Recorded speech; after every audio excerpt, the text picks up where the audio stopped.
The Adventures of Sherlock Holmes, by Sir Arthur Conan Doyle. Adventure 6, The Man with a Twisted Lip. Isa Whitney, brother of the late Elias Whitney, D.D., principal of the Theological College of St. George's, was much addicted to opium. The habit grew upon him, as I understand, from some foolish freak when he was at college, for having read De Quincey's description of his dreams and sensations, he had drenched his tobacco with laudanum in an attempt to produce the same effects. He found, as so many more have done, that the practice is easier to attain than to get rid of, and for many years he continued to be a slave to the drug, an object of mingled horror and pity to his friends and relatives. I can see him now, with yellow pasty face, drooping lids, and pinpoint pupils, all huddled in a chair, the wreck and ruin of a noble man. One night, it was in June '89, there came a ring to my bell, about the hour when a man gives his first yawn and glances at the clock. I sat up in my chair, and my wife laid her needlework down in her lap and made a little face of disappointment. "A patient," said she. "You'll have to go out." I groaned, for I was newly come back from a weary day. We heard the door open, a few hurried words, and then quick steps upon the linoleum. Our own door flew open, and a lady, clad in some dark-coloured stuff, with a black veil, entered the room. "You will excuse my calling so late," she began, and then, suddenly losing her self-control, she ran forward, threw her arms about my wife's neck, and sobbed upon her shoulder. "Oh, I'm in such trouble!" she cried.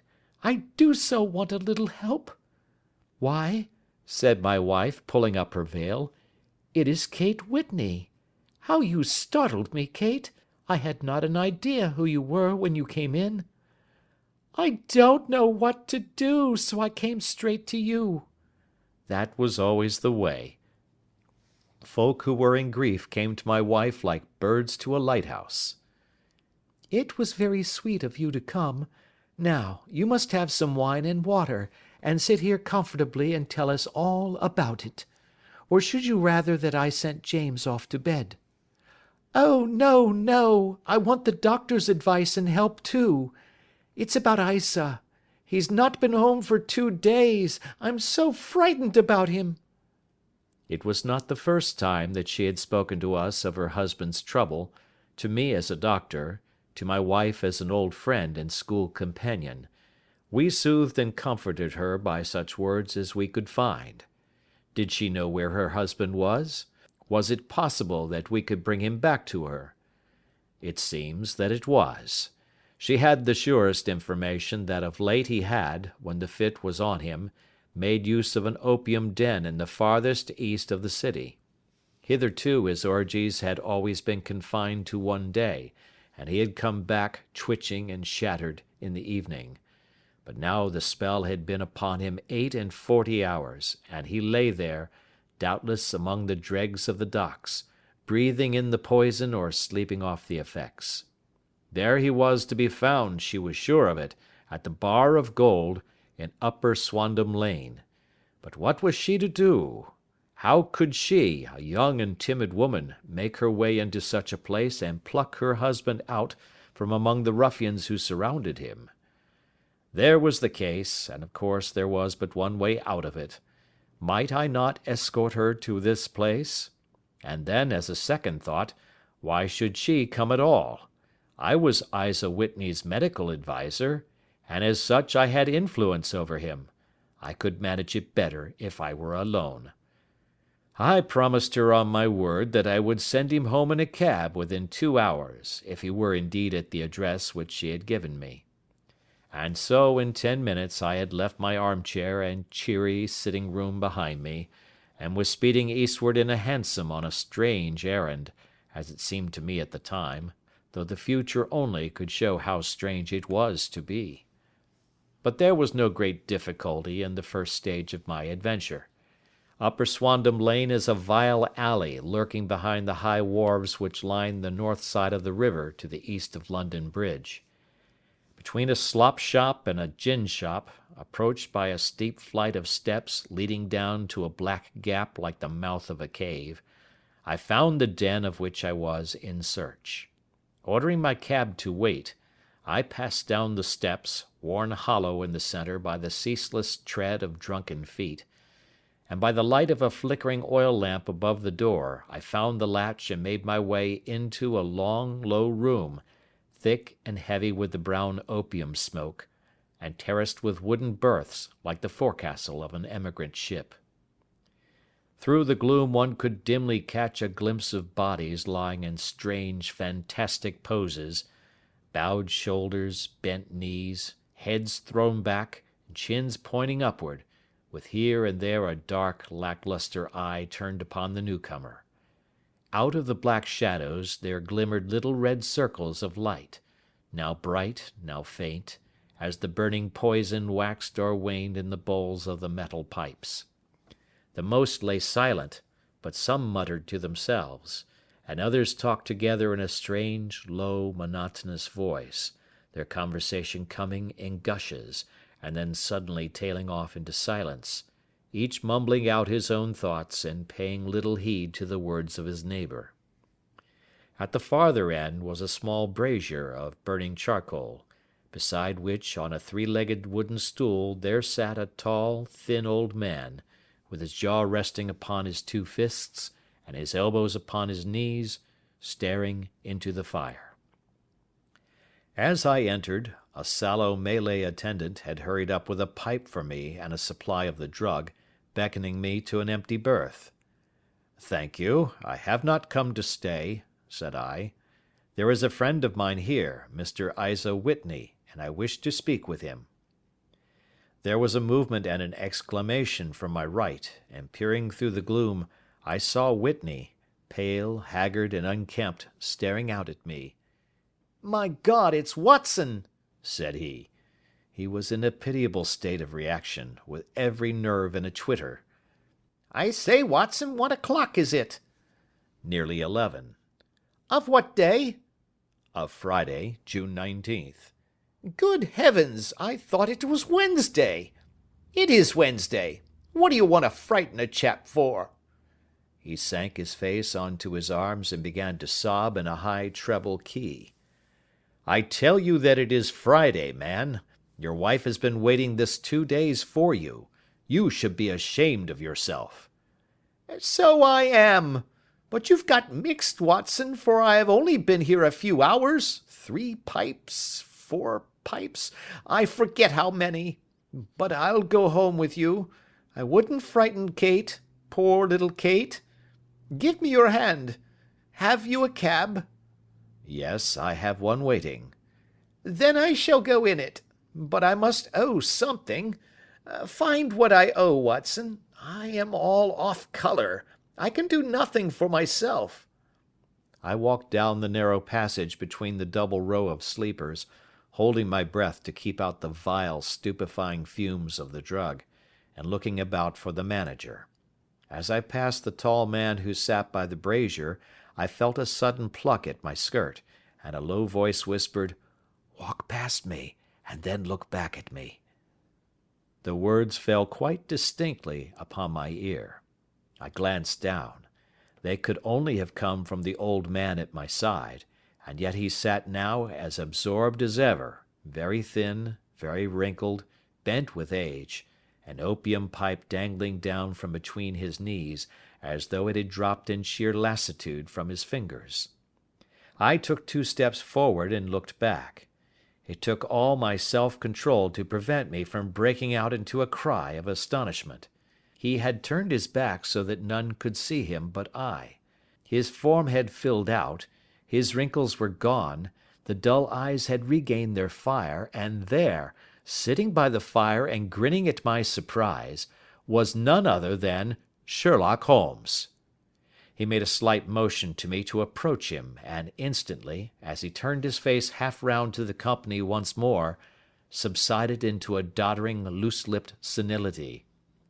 "Holmes," I whispered. "What on earth are you doing in this den?" "As low as you can," he answered. "I have excellent ears. If you would have the great kindness to get rid of that sottish friend of yours, I should be exceedingly glad to have a little talk with you." "I have a cab outside." "Then pray send him home in it. You may safely trust him, for he appears to be too limp to get into any mischief. I should recommend you also to send a note by the cabman to your wife to say that you have thrown in your lot with me. If you will wait outside, I shall be with you in 5 minutes." It was difficult to refuse any of Sherlock Holmes's requests, for they were always so exceedingly definite, and put forward with such a quiet air of mastery. I felt, however, that when Whitney was once confined in the cab my mission was practically accomplished, and for the rest, I could not wish anything better than to be associated with my friend in one of those singular adventures which were the normal condition of his existence. In a few minutes I had written my note, paid Whitney's bill, led him out to the cab, and seen him driven through the darkness. In a very short time a decrepit figure had emerged from the opium den, and I was walking down the street with Sherlock Holmes. For 2 streets he shuffled along with a bent back and an uncertain foot. Then, glancing quickly round, he straightened himself out and burst into a hearty fit of laughter. "I suppose, Watson," said he, "that you imagine that I have added opium smoking to cocaine injections, and all the other little weaknesses on which you have favoured me with your medical views."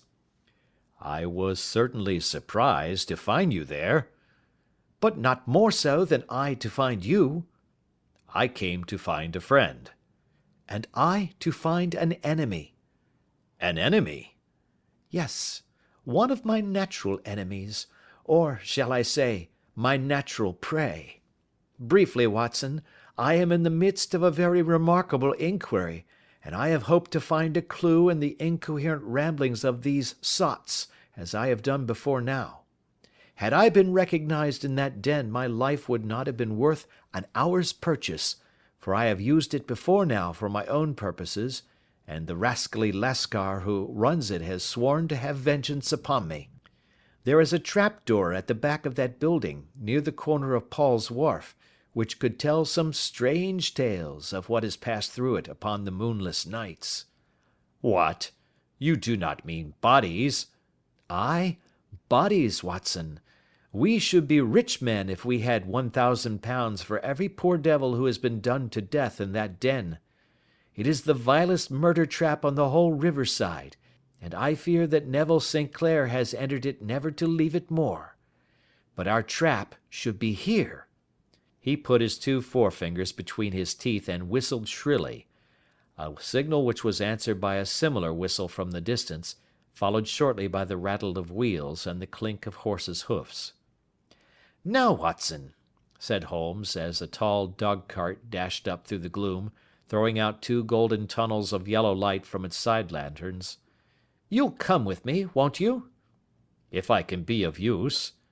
"Oh, a trusty comrade is always of use, and a chronicler still more so.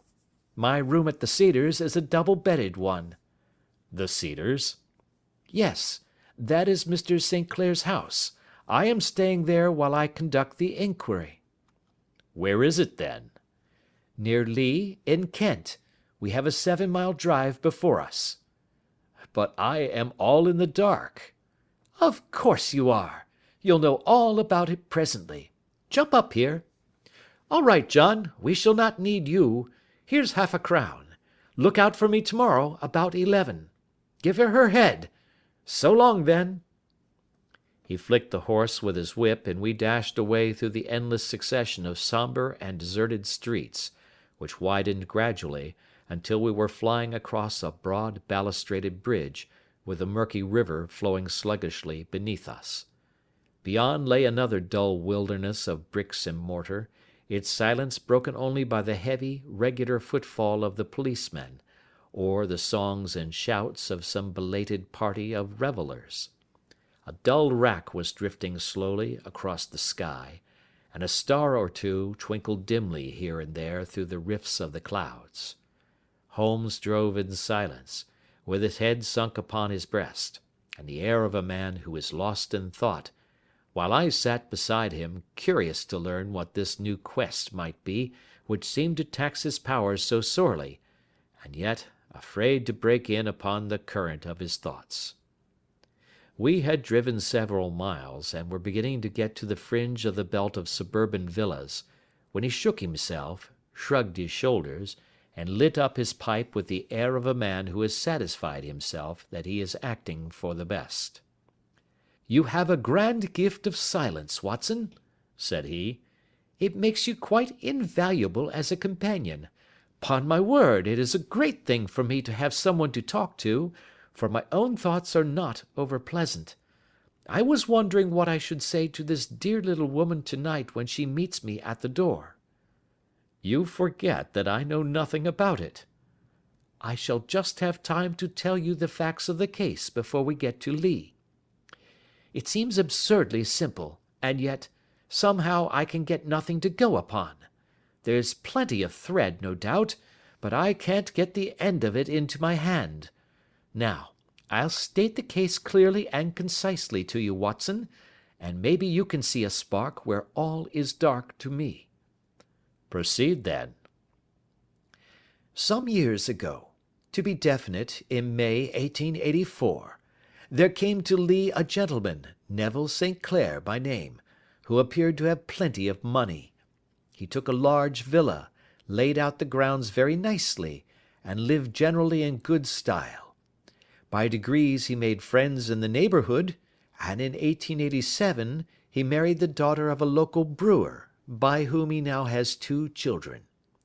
He had no occupation, but was interested in several companies, and went into town, as a rule, in the morning, returning by the 5:14 from Cannon Street every night. Mr. St. Clair is now 37 years of age, is a man of temperate habits, a good husband, a very affectionate father, and a man who is popular with all who know him. I may add that his whole debts at the present moment, as far as we have been able to ascertain, amount to £88 10s, while he has £220 standing to his credit in the Capital and Counties Bank. There is no reason, therefore, to think that money troubles have been weighing upon his mind. Last Monday Mr. Neville St. Clair went into town rather earlier than usual, remarking before he started that he had 2 important commissions to perform, and that he would bring his little boy home a box of bricks. Now, by the merest chance, his wife received a telegram upon this same Monday, very shortly after his departure, to the effect that a small parcel of considerable value which she had been expecting was waiting for her at the offices of the Aberdeen Shipping Company. Now, if you are well up in your London, you will know that the office of the company is in Fresno Street, which branches out of Upper Swandam Lane, where you found me to-night. Mrs. St. Clair had her lunch, started for the city, did some shopping, proceeded to the company's office, got her packet, and found herself at exactly 4:35 walking through Swandam Lane on her way back to the station. Have you followed me so far?" "It is very clear."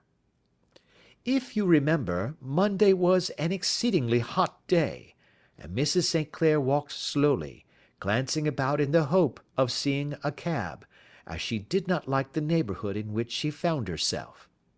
While she was walking in this way down Swandam Lane, she suddenly heard an ejaculation or cry, and was struck cold to see her husband looking down at her and, as it seemed to her, beckoning to her from a second-floor window. The window was open, and she distinctly saw his face, which she describes as being terribly agitated. He waved his hands frantically to her, and then vanished from the window so suddenly that it seemed to her that he had been plucked back by some irresistible force from behind. One singular point, which struck her quick feminine eye, was that although he wore some dark coat, such as he had started to town in, He had on neither collar nor necktie. Convinced that something was amiss with him, she rushed down the steps, for the house was none other than the opium den in which you found me to-night, and running through the front room, she attempted to ascend the stairs which led to the first floor. At the foot of the stairs, however, she met this Lascar scoundrel of whom I have spoken, who thrust her back, and, aided by a Dane, who acts as assistant there, pushed her out into the street.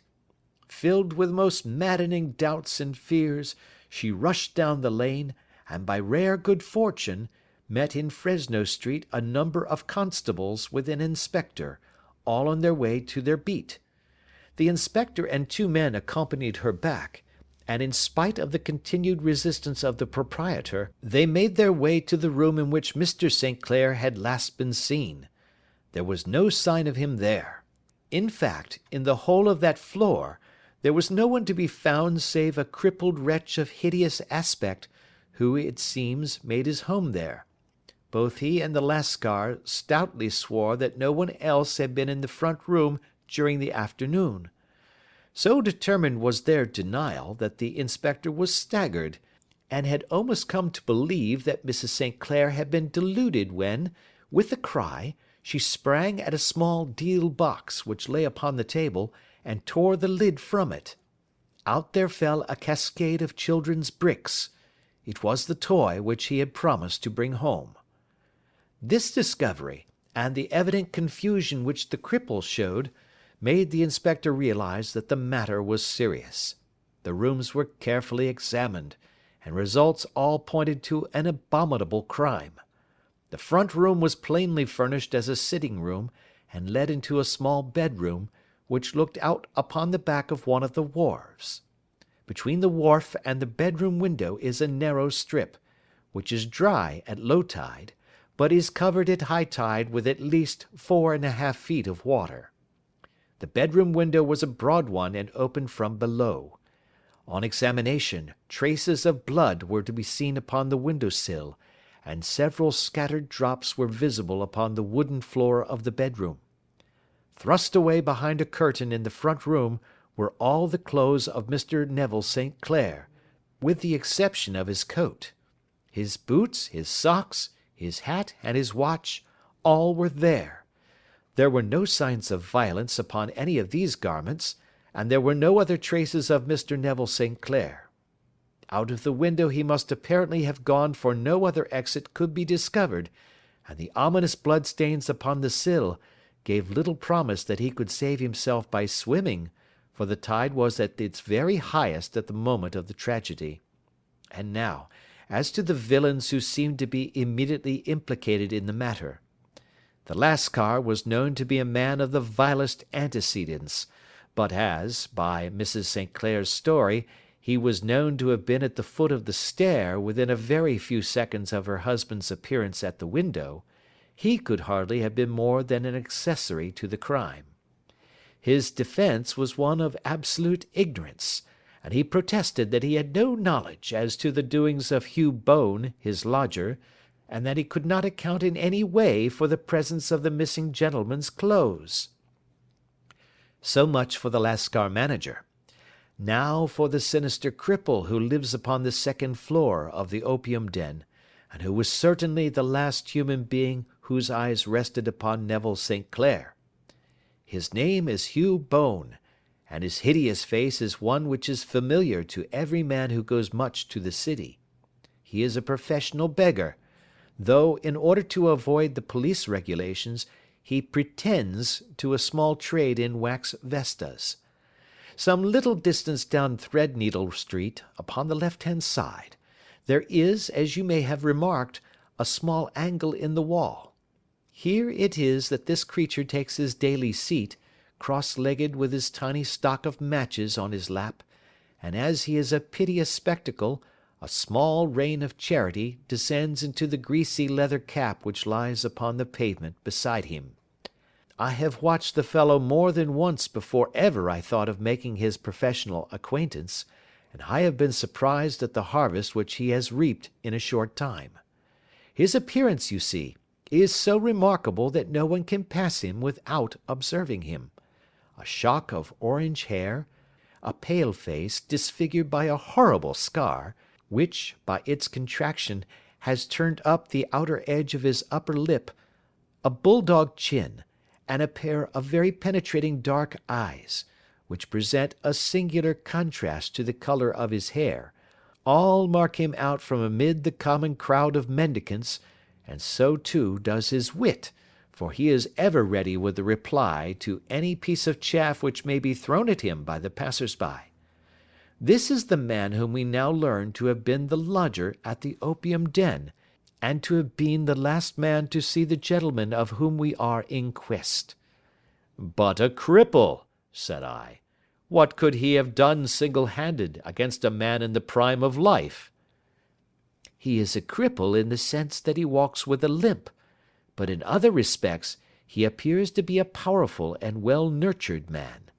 Surely your medical experience would tell you, Watson, that weakness in one limb is often compensated for by exceptional strength in the others. Pray continue your narrative. Mrs. St. Clair had fainted at the sight of the blood upon the window, and she was escorted home in a cab by the police, as her presence could be of no help to them in their investigations. Inspector Barton, who had charge of the case, made a very careful examination of the premises, but without finding anything which threw any light upon the matter. One mistake had been made in not arresting Boone instantly, as he was allowed some few minutes during which he might have communicated with his friend the Lascar, but this fault was soon remedied, and he was seized and searched, without anything being found which could incriminate him.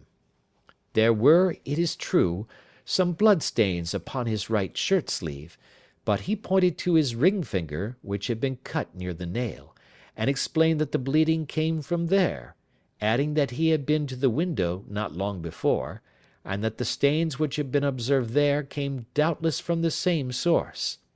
He denied strenuously having ever seen Mr. Neville St. Clair, and swore that the presence of the clothes in his room was as much a mystery to him as to the police. As to Mrs. St. Clair's assertion that she had actually seen her husband at the window, he declared that she must have been either mad or dreaming. He was removed, loudly protesting, to the police station, while the inspector remained upon the premises in the hope that the ebbing tide might afford some fresh clue. And it did, though they hardly found upon the mud-bank what they had feared to find.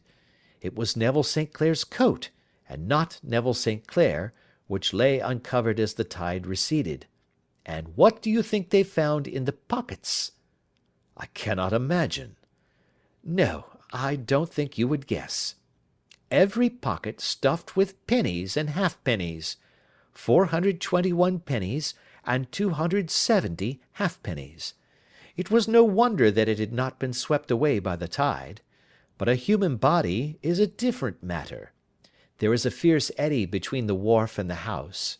It seemed likely enough that the weighted coat had remained when the stripped body had been sucked away into the river. But I understand that all the other clothes were found in the room. Would the body be dressed in a coat alone?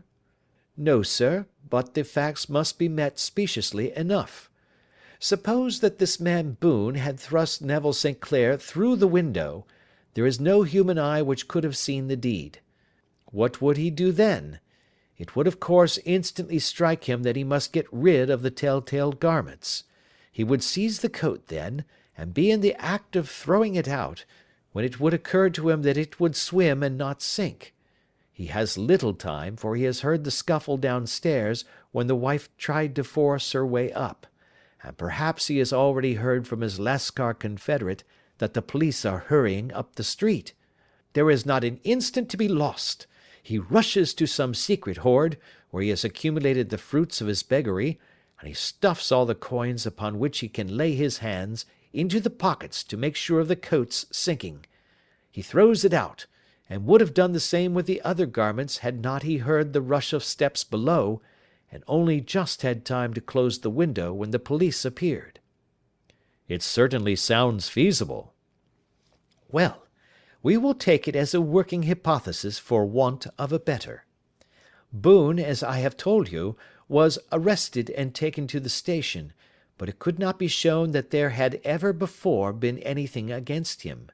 He had for years been known as a professional beggar, but his life appeared to have been a very quiet and innocent one. There the matter stands at present, and the questions which have to be solved. What Neville St. Clair was doing in the opium den, what happened to him when there, where he is now, and what Hugh Boone had to do with his disappearance, are all as far from a solution as ever.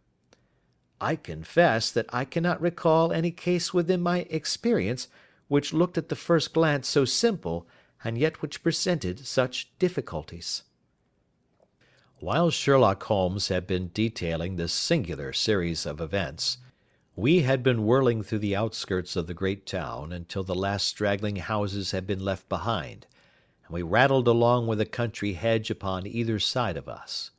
Just as he finished, however, we drove through 2 scattered villages, where a few lights still glimmered in the windows. "We are on the outskirts of Lee," said my companion. "We have touched on 3 English counties in our short drive, starting in Middlesex, passing over an angle of Surrey, and ending in Kent. See that light among the trees? That is the Cedars, and beside that lamp sits a woman whose anxious ears have already, I have little doubt, caught the clink of our horses' feet." "But why are you not conducting the case from Baker Street?" I asked. "Because there are many inquiries which must be made out here. Mrs. St. Clair has most kindly put 2 rooms at my disposal, and you may rest assured that she will have nothing but a welcome for my friend and colleague. I hate to meet her, Watson, when I have no news of her husband. Here we are. Whoa there, whoa!" We had pulled up in front of a large villa which stood within its own grounds. A stable boy had run out to the horse's head, and springing down, I followed Holmes up the small, winding gravel drive which led to the house. As we approached, the door flew open, and a little blonde woman stood in the opening, clad in some sort of light mousseline de Sole, with a touch of fluffy pink chiffon at her neck and wrists. She stood with her figure outlined against the flood of light, one hand upon the door, one half raised in her eagerness, her body slightly bent, her head and face protruded, with eager eyes and parted lips, a standing question. "Well?" she cried. "Well?" And then, seeing that there were 2 of us, she gave a cry of hope, which sank into a groan as she saw that my companion shook his head and shrugged his shoulders. "No good news?" "None." "No bad?" "No." "Thank God for that. But come in. You must be weary, for you have had a long day.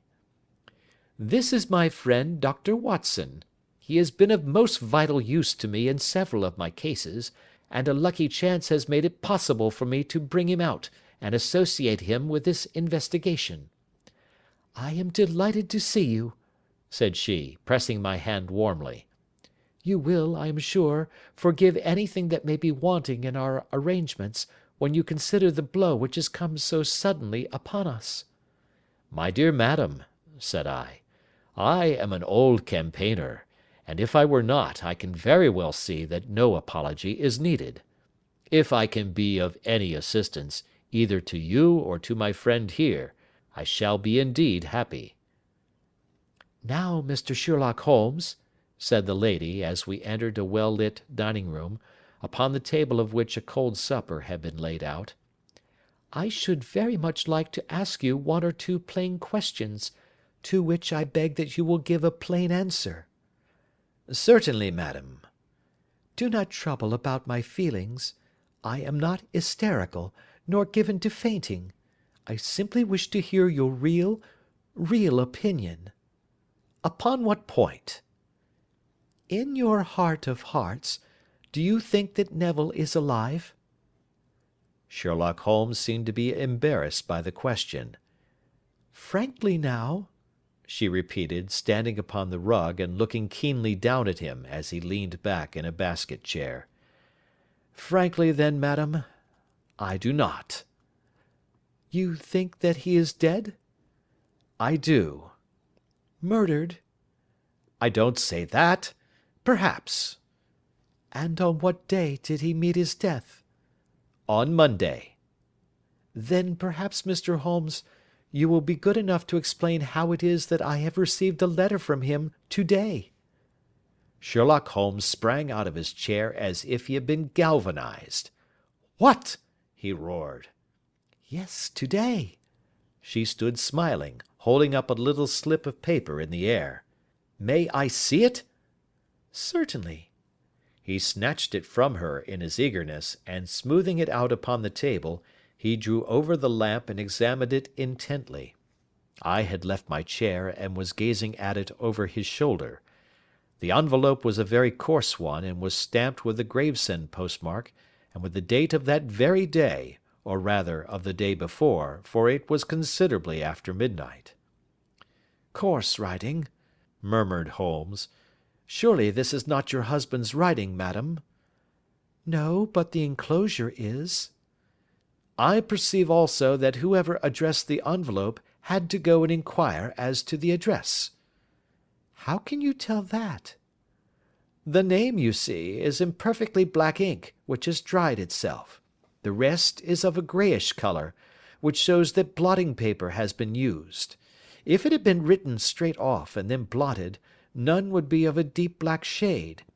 This man has written the name, and there has then been a pause before he wrote the address, which can only mean that he was not familiar with it.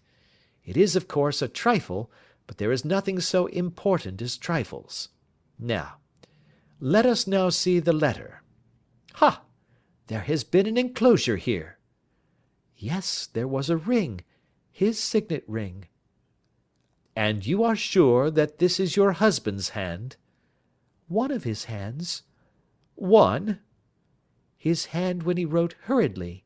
It is very unlike his usual writing, and yet I know it well." "Dearest, do not be frightened. All will come well.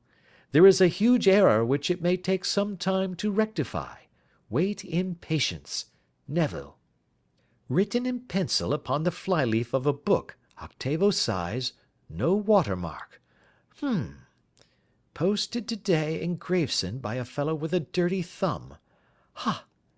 And the flap has been gummed, if I am not very much in error, by a person who has been chewing tobacco. And you have no doubt that it is your husband's hand, madam?" "None. Neville wrote these words." "And they were posted today at Gravesend. Well, Mrs. St. Clair, the clouds lighten, though I should not venture to say that the danger is over." "But he must be alive, Mr. Holmes." "Unless this is a clever forgery to put us on the wrong scent. The ring, after all, proves nothing. It may have been taken from him." "No, no, it is. It is his very own writing." "Very well. It may, however, have been written on Monday and only posted today." "That is possible." "If so, much may have happened between." "Oh, you must not discourage me, Mr. Holmes. I know that all is well with him. There is so keen a sympathy between us that I should know if evil came upon him. On the very day that I saw him last, he cut himself in the bedroom, and yet I in the dining room rushed upstairs instantly with the utmost certainty that something had happened. Do you think that I would respond to such a trifle, and yet be ignorant of his death?" "I have seen too much not to know that the impression of a woman may be more valuable than the conclusion of an analytical reasoner. And in this letter you certainly have a very strong piece of evidence to corroborate your view. But if your husband is alive, and able to write letters, why should he remain away from you?" "I cannot imagine. It is unthinkable." "And on Monday he made no remarks before leaving you?" "No." "And you were surprised to see him in Swandam Lane?" "Very much so." "Was the window open?" "Yes." "Then he might have called to you?" "He might." He only, as I understand, gave an inarticulate cry. Yes. A call for help, you thought? Yes, he waved his hands.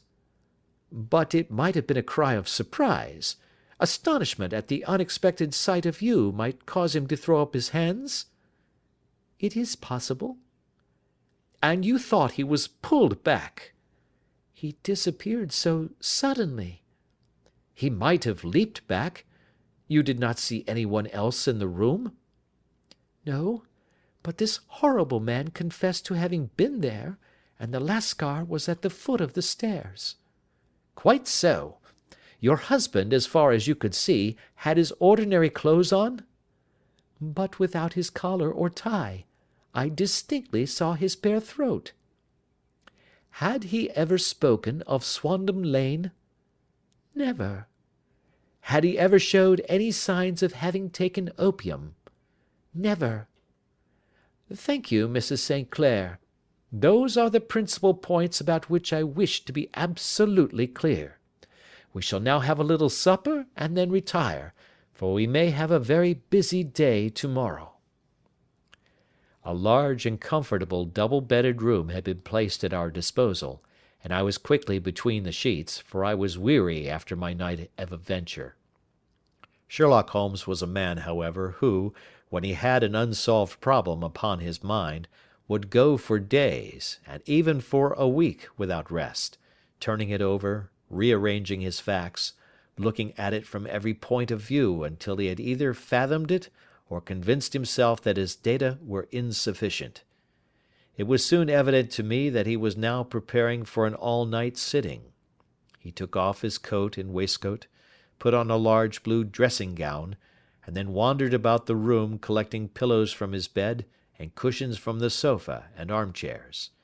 With these he constructed a sort of Eastern divan, upon which he perched himself cross-legged, with an ounce of shag tobacco and a box of matches laid out in front of him.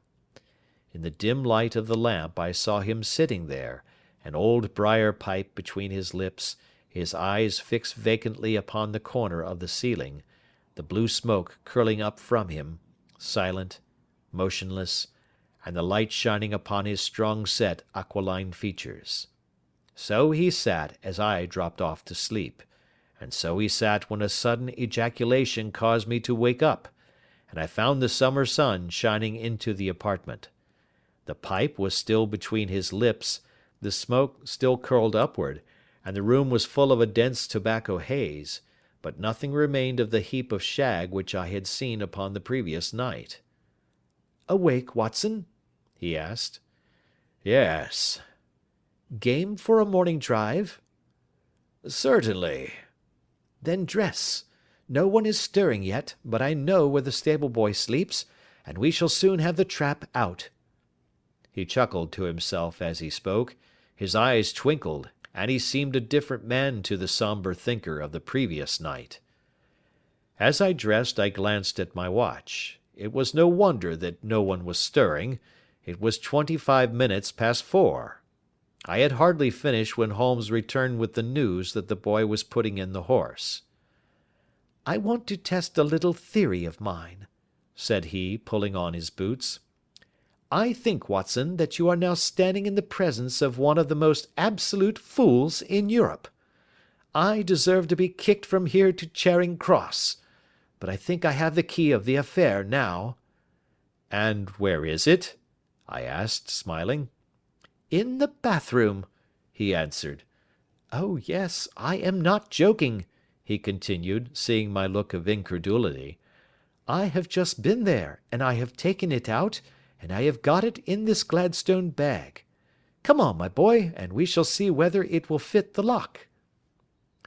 We made our way downstairs as quietly as possible, and out into the bright morning sunshine. In the road stood our horse and trap, with the half-clad stable-boy waiting at the head. We both sprang in, and away we dashed down the London road. A few country carts were stirring, bearing in vegetables to the metropolis, but the lines of villas on either side were as silent and lifeless as some city in a dream. "It has been in some points a singular case," said Holmes, flicking the horse on into a gallop. "I confess that I have been as blind as a mole, but it is better to learn wisdom late than never to learn it at all." In town, the earliest risers were just beginning to look sleepily from their windows as we drove through the streets of the Surrey side. Passing down the Waterloo Bridge Road, we crossed over the river, and dashing up Wellington Street, wheeled sharply to the right and found ourselves in Bow Street. Sherlock Holmes was well known to the force, and the two constables at the door saluted him. One of them held the horse's head while the other led us in. "Who is on duty?" asked Holmes. "Inspector Bradstreet, sir." "Ah, Bradstreet, how are you?" A tall, stout official had come down the stone-flagged passage in a peaked cap and frogged jacket. "I wish to have a quiet word with you, Bradstreet." "Certainly, Mr. Holmes. Step into my room here." It was a small office-like room, with a huge ledger upon the table, and a telephone projecting from the wall. The inspector sat down at his desk. "What can I do for you, Mr. Holmes?" "I called about that beggarman, Boone, the one who was charged with being concerned in the disappearance of Mr. Neville St. Clair, of Lee." "Yes, he was brought up and remanded for further inquiries." "So I heard. You have him here?" "In the cells." "Is he quiet?" "Oh, he gives no trouble, but he is a dirty scoundrel." "Dirty?" "Yes, it is all we can do to make him wash his hands, and his face is as black as a tinker's. Well, when once his case has been settled, he will have a regular prison bath, and I think, if you saw him, you would agree with me that he needed it." "I should like to see him very much." "Would you? That is easily done. Come this way. You can leave your bag." "No, I think that I'll take it." "Very good. Come this way, if you please." He led us down a passage, opened a barred door, passed down a winding stair, and brought us to a whitewashed corridor with a line of doors on each side. "The third on the right is his," said the inspector. "Here it is." He quietly shot back a panel in the upper part of the door and glanced through. "He is asleep," said he. "You can see him very well." We both put our eyes to the grating. The prisoner lay with his face towards us in a very deep sleep, breathing slowly and heavily. He was a middle-sized man, coarsely clad as became his calling, with a coloured shirt protruding through the rent in his tattered coat. He was, as the inspector had said, extremely dirty, but the grime which covered his face could not conceal its repulsive ugliness. A broad wheal from an old scar ran right across it from eye to chin, and by its contraction had turned up one side of the upper lip, so that 3 teeth were exposed in a perpetual snarl. A shock of very bright red hair grew low over his eyes and forehead. "He's a beauty, isn't he?" said the inspector.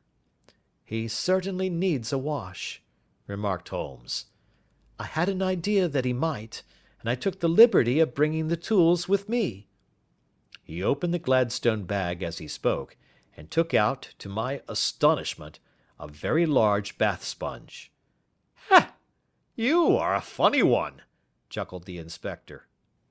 "Now, if you will have the great goodness to open that door very quietly, we will soon make him cut a much more respectable figure." "Well, I don't know why not," said the inspector. "He doesn't look a credit to the Bow Street cells, does he?" He slipped his key into the lock, and we all very quietly entered the cell. The sleeper half turned, and then settled down once more into a deep slumber. Holmes stooped to the water jug, moistened his sponge, and then rubbed it twice vigorously across and down the prisoner's face. "Let me introduce you," he shouted, "to Mr. Neville St. Clair, of Lee, in the county of Kent." Never in my life had I seen such a sight. The man's face peeled off under the sponge like the bark from a tree. Gone was the coarse brown tint. Gone, too, was the horrid scar which had seamed it across, and the twisted lip which had given the repulsive sneer to the face. A twitch brought away the tangled red hair, and there, sitting up in his bed, was a pale, sad-faced, refined-looking man, black-haired and smooth-skinned, rubbing his eyes and staring about him with sleepy bewilderment. Then suddenly realizing the exposure, he broke into a scream and threw himself down with his face to the pillow. "Good heavens!" cried the inspector. "It is indeed the missing man. I know him from the photograph." The prisoner turned with the reckless air of a man who abandons himself to his destiny. "Be it so," said he. "And pray, what am I charged with?" "With making away with Mr. Neville St. Oh, come, you can't be charged with that unless they make a case of attempted suicide of it," said the inspector with a grin. "Well, I've been 27 years in the force, but this takes the cake." "If I am Mr. Neville St. Clair, then it is obvious that no crime has been committed, and that therefore I am illegally detained." "No crime, but a very great error has been committed," said Holmes. "You would have done better to have trusted your wife." "It was not the wife, it was the children," groaned the prisoner. "God help me, I would not have them ashamed of their father. My God, what an exposure! What can I do?" Sherlock Holmes sat down beside him on the couch, and patted him kindly on the shoulder. "If you leave it to a court of law to clear the matter up," said he, "of course you can hardly avoid publicity. On the other hand, if you convince the police authorities that there is no possible case against you, I do not know that there is any reason that the details should find their way into the papers. Inspector Bradsheet would, I am sure, make notes upon anything which you might tell us and submit it to the proper authorities. The case would then never go into court at all." "God bless you!" cried the prisoner passionately. "I would have endured imprisonment, aye, even execution, rather than have left my miserable secret as a family blot to my children. You are the first who have ever heard my story. My father was a schoolmaster in Chesterfield, where I received an excellent education. I travelled in my youth, took to the stage, and finally became a reporter on an evening paper in London. One day my editor wished to have a series of articles upon begging in the metropolis, and I volunteered to supply them. There was the point from which all my adventures started. It was only by trying begging as an amateur that I could get the facts upon which to base my articles. When an actor, I had, of course, learned all the secrets of making up, and had been famous in the green room for my skill. I took advantage now of my attainments. I painted my face, and to make myself as pitiable as possible, I made a good scar and fixed one side of my lip in a twist by the aid of a small slip of flesh-colored plaster. Then, with a red head of hair and an appropriate dress, I took my station in the business part of the city, ostensibly as a match-seller, but really as a beggar. For 7 hours I plied my trade, and when I returned home in the evening, I found to my surprise that I had received no less than 26 shillings 4 pence. I wrote my articles and thought little more of the matter until, some time later, I backed a bill for a friend and had a writ served upon me for £25. I was at my wits' end where to get the money, but a sudden idea came to me. I begged a fortnight's grace from the creditor, asked for a holiday from my employers, and spent the time in begging in the city under my disguise. In 10 days I had the money and had paid the debt. Well, you can imagine how hard it was to settle down to arduous work at £2 a week, when I knew that I could earn as much in a day by smearing my face with a little paint, laying my cap on the ground, and sitting still.